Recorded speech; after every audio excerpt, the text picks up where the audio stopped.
So now we are going to make a polyphonic synthesizer version of this granulator. And this is the thing that we want to make polyphonic, the PD grain voice.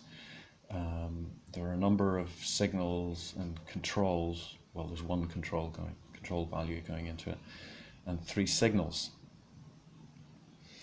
So the conceptual and practical difference between a PD subpatch and the clone object is that I can name my PD subpatch however I like,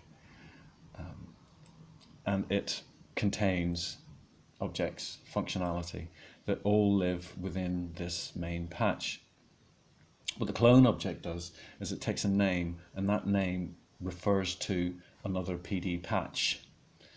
So this PD grain voice resides within this main patch. Clone object will refer to another PD patch. So I need to create a new PD patch, and I'm going to call it, what am I going to call it? I don't know. Save as. And the important thing is that that PD patch must reside in the same place as the main patch. So I'll just call this grain test sub.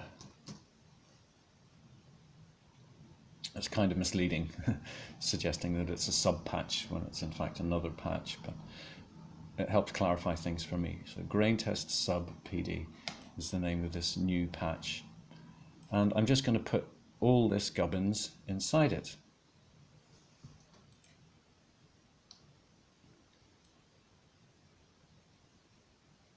Control copy. Phaser, sample size, offset, and muting. 3 signals and 1 control. Oh, where's my new patch gone? Here he is. And we'll zoom in. Control verify. Oh, where are you going? There. So this separate patch has 3 signal inlets, 1 control inlet, and 1 signal outlet. Control S, save, and close it. Now, the proof of the pudding.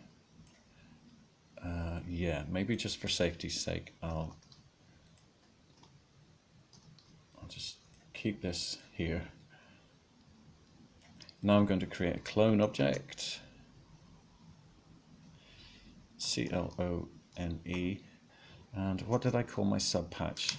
Well, let's just check. File, open recent, grain test dash sub, grain test dash sub, and as an additional argument, a number, an integer, indicating how many duplicates I want of that subpatch. And look, I've got 3 signal inlets, a control inlet, and 1 signal outlet.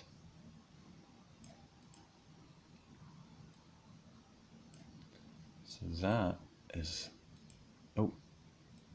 it's heartening to see.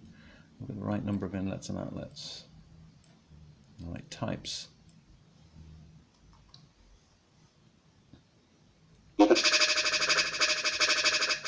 And you'll notice something straight away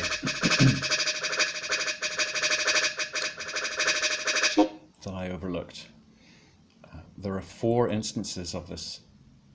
So whatever the full volume is being duplicated. It's times 4. So I'm getting some clipping, distortion. So inside this grain test sub patch, and you'll notice, well, maybe you can't, this font is quite small, but it says grain test sub PD 0 in brackets. That's letting me know that I've opened up. If you double click on a clone object, it will automatically open the first voice indexed from 0. Incidentally, it's possible to open other ones. So if I open voice 2, 1, so I need 2 numbers here to this message, viz, then the number of the voice and then a 1 or 0. 1 means yes, I want to see it, and 0 means I don't want to see it. So connect it to a control inlet, see if that works. Yeah, it's going to say doesn't understand viz. No method for viz. Yes, I was right, it's VIS. Thank you. So it's open voice number 2. And these, again, this message is indexed from 0. So if I close this and say make voice 0 visible, or is voice 0 visible true? Yeah, 1 is true. That opens voice 0. So the first thing I need to take care of is to scale the output volume, amplitude of this grain test sub PD. If you do edit the voice, the cloned voice, I think you have to select file save for it to be reflected in all voices. I've changed that patch now. Oh, and then yes, of course. No, I don't think it works that way in Macs. You have to re-instantiate the clone object, but you don't have to do it in PD. There it is.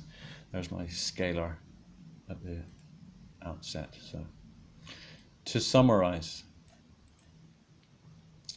if you want to edit the voice, don't open clone, open the patch that it refers to, change it, and that change will be reflected in all voices. It's created 4 duplicates of this buffer and the reading ramp and the amplitude window, the cosine grain window. But they're all in the same phase. The phasor ramp is starting at 0 and ramping to 1. I need to offset it by a factor that's a function of the number of voices. If there were 2 voices, I would need to offset it by 180 degrees or 50%. There are 4 voices, so I need to offset by each voice, or voice, this is voice 0, I need to offset voice 1, 2 and 3 by 25, 50, 75%. Here's how we do it.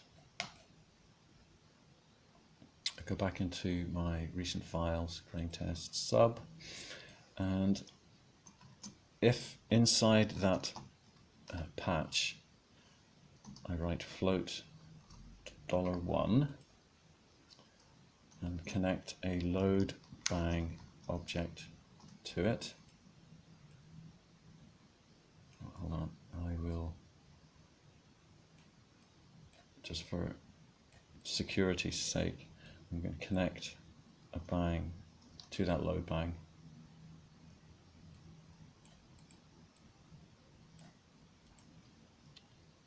So this will be duplicated in all voices, and then connect a number box to that load bang. I do control save, open voice 3 back in my main patch.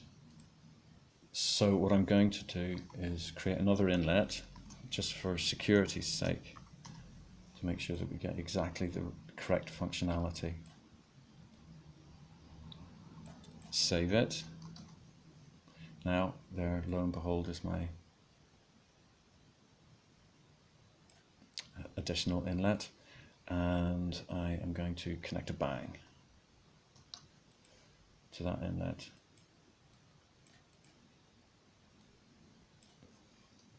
So to recap, I'll just do that bang. Oh, hold on.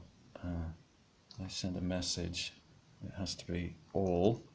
This is how I address each voice in the clone subpatch. Signals by default are assigned or sent to each instance or each voice of the clone subpatch. Messages are voice specific. You can target individual voices using control messages. And if you want to send a message to all voices, you precede it with the string all bang.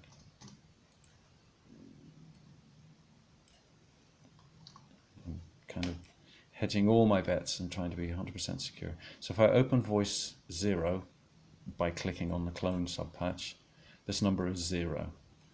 I bang it and it's still 0. So what this float object does, inside a clone subpatch voice, it will output the number of that voice. That's something we can make use of. And let's open voice 3, and there it says 3.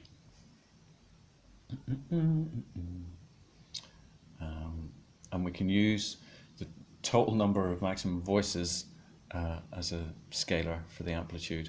And conveniently, we can also use it to offset each of those phasor ramps. What I'm saying is that each voice has the same phasor ramp in time. 4 copies.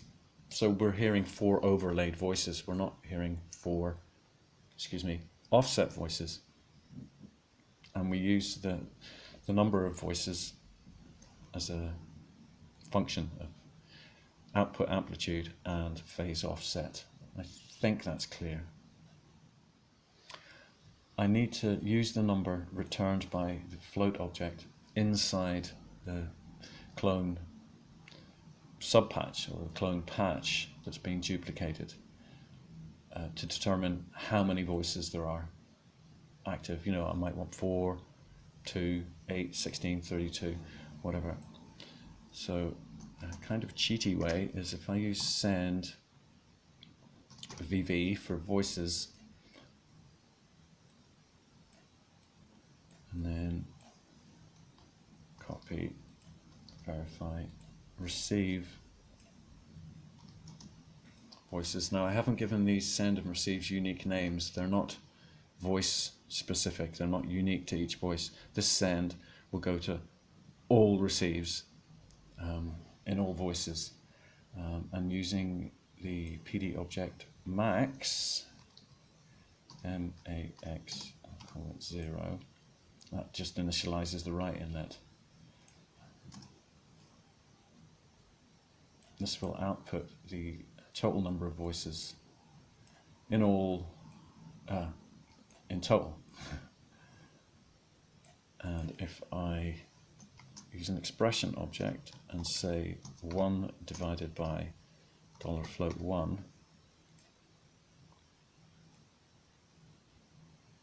oh sorry, I need to add 1 to it, obviously. Can't divide by 0. Control 1 plus 1.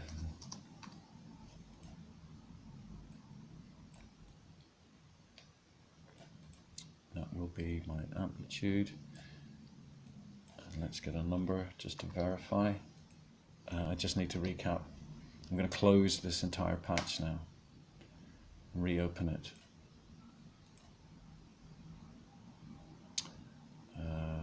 2 poly. All bang. There we go. Okay. Yeah, I'd forgot to bang this. And whoa. Oh no, it should be all bang. Yeah. 0.25 is the amplitude because we're scaling by 4 from 1. I need to pause and have a think about how we're going to use this value for our offset. So we recall that coming out of this float is the unique voice number. If I ignore 1 to expression,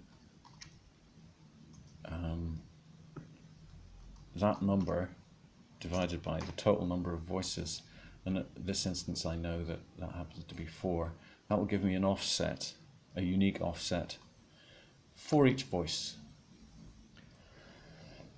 Okay, so I've rectified some of the errors, some of the things I didn't like about the approach.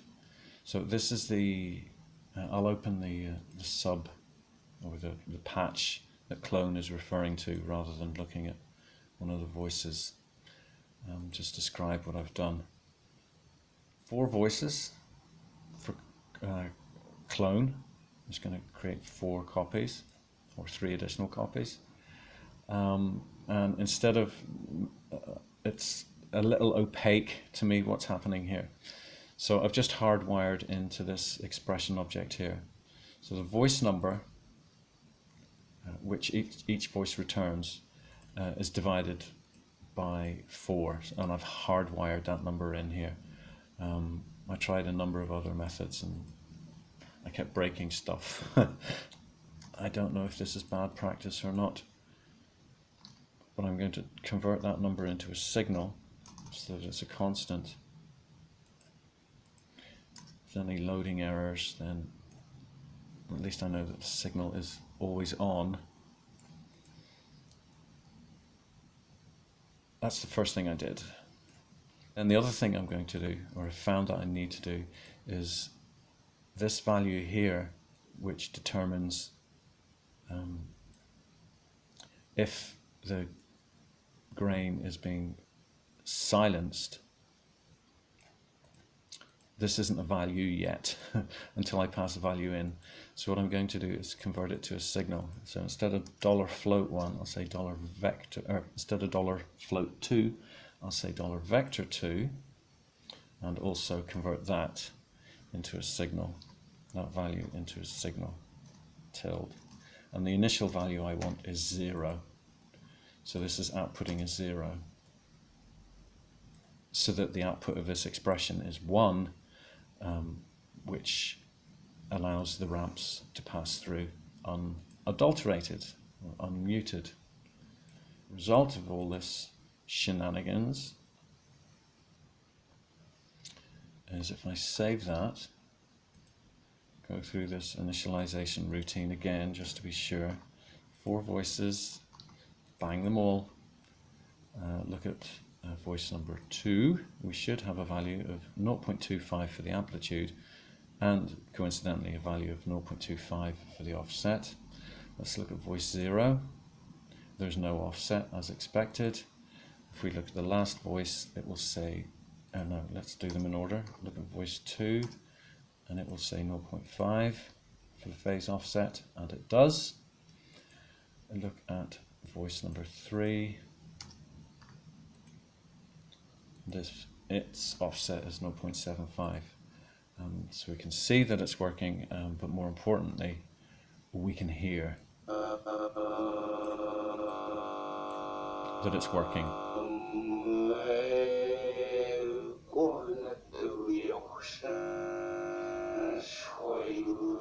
Let's zoom in. We've got no blurring. It sounds a little robotic. We've got that amplitude modulation hum with those small grains.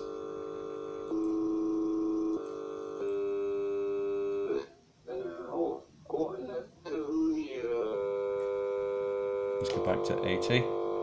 Add a little blurring. And to my ears, this sounds delicious.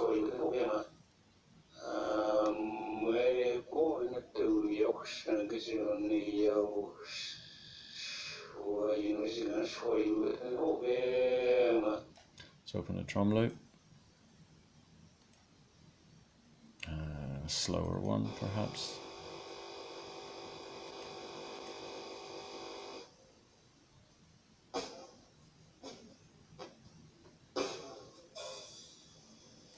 It's a fairly quiet drum loop, unfortunately.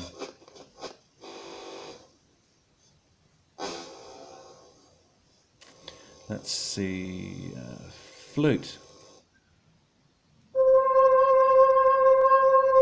It's a single flute note. That's pretty damn good.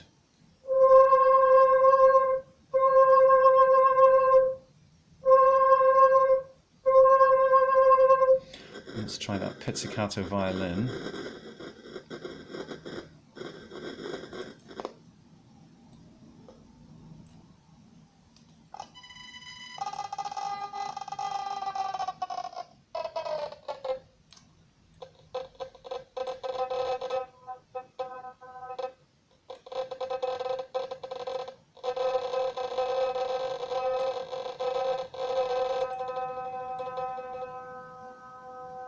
Oh, that's delicious.